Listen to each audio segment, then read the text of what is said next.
physical performance. Definitely, you don't want your performance recorded. No, I don't. Yeah, I'm going to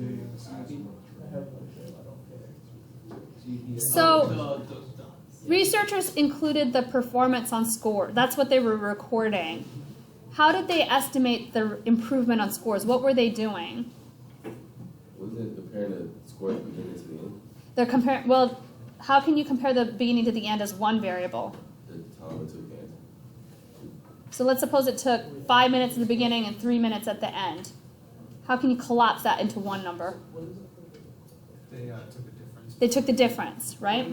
So if there was an improvement, you would expect that number to be larger, right? And if there's a non-improvement, you'd expect it to be smaller, right? And we're going to see that with data, actual data. What are the explanatory variables? So this is something you have to scope out for your own project too. So highlighting wherever you need this for the project. What are the things they're trying to explain the response, and what is the response? Yeah, the sleep is the As much as you can. Go ahead. the sleep is the explanatory. Like the unrestricted night. Right. So it's what we call an indicator variable. So if you had sleep deprivation, you get 1, or you're unrestricted, you get 0, or vice versa. It doesn't matter which one you're putting up, 1 and 0. So if you have project data where you have gender as one of your explanatory variables, 1 could be female, 0 could be males. That's an indicator variable. You're in one group or not. So I'm going to show you a little bit of how to do that in R today. What's the response variable? The time to answer. Say again? The time they took to answer. Like what they're comparing. But they have beginning to end, right? They had a baseline. So go ahead, Ryan. The improvement or the change score. I call it change score because that's usually how I think of it, right? If you take someone in and say, has someone's fitness improved because I put them on this plan? Well, I'd have to get their baseline, and then I'd have to get their final, and then I'd have to subtract the two to see if there's an improvement in fitness. By the way, 25% of people do not improve fitness, even if they're put on an exercise program that is supervised. And a certain percentage of that is hereditary. So they don't have that good feeling that you get when you exercise. I always thought that was really interesting. Hereditary, like they just What? can't get physically like. They just don't get. They just improve. I know what They don't get genes, but like how there's no way that your body can just not physically. Oh, my genes just don't let me get fit. It could be an oxygen transport problem. So we were hypothesizing why is a geneticist that collected the data. It's a multi-generation study, and so they could track the genes of the people. And there was a certain group that just VO2 max did not improve, and they were supervised exercise. So we know they did it.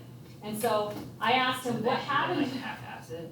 No. They took them away. Everything's recorded, so you can actually see. There's no way that your genome does not let you get more fit unless they just like don't produce proteins. Like somehow. Somewhere there's a transport problem. Things have to move inside, right? That's what we're hypothesizing. We don't know that for sure. I'm glad you find this curious. Unless they, I just know that they have to ask it because like if you have a supervised program and you're doing everything you're supposed to do and you have no improvement, it's not your genome. No way.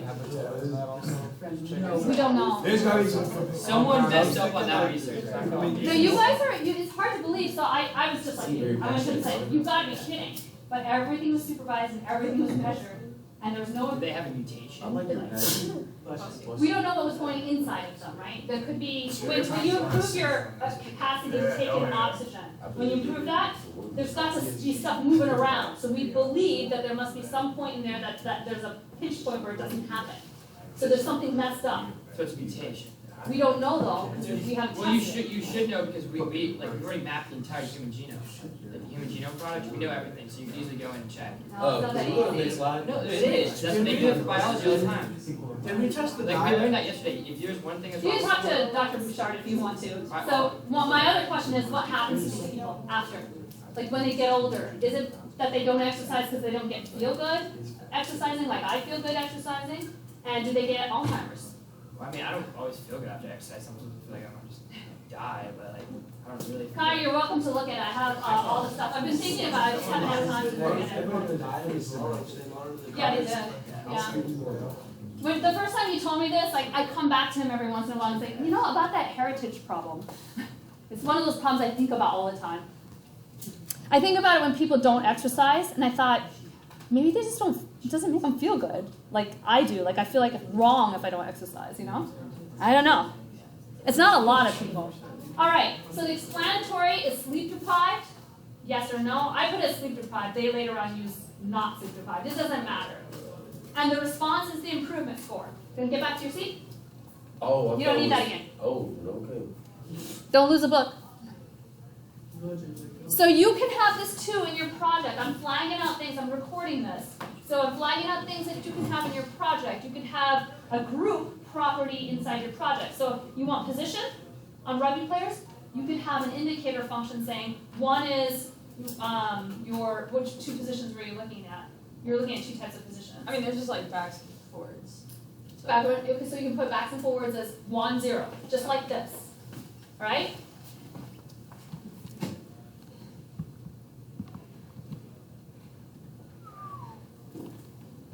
Okay, so I'm going to show you some stuff in R now, and I'm going to record that, and I'm putting it up on YouTube, and I'm going to give you an in-class assignment today to look at APFT scores with the same kind of idea, so that I know that you know how to do it, and then you have those code templates to use on your own projects.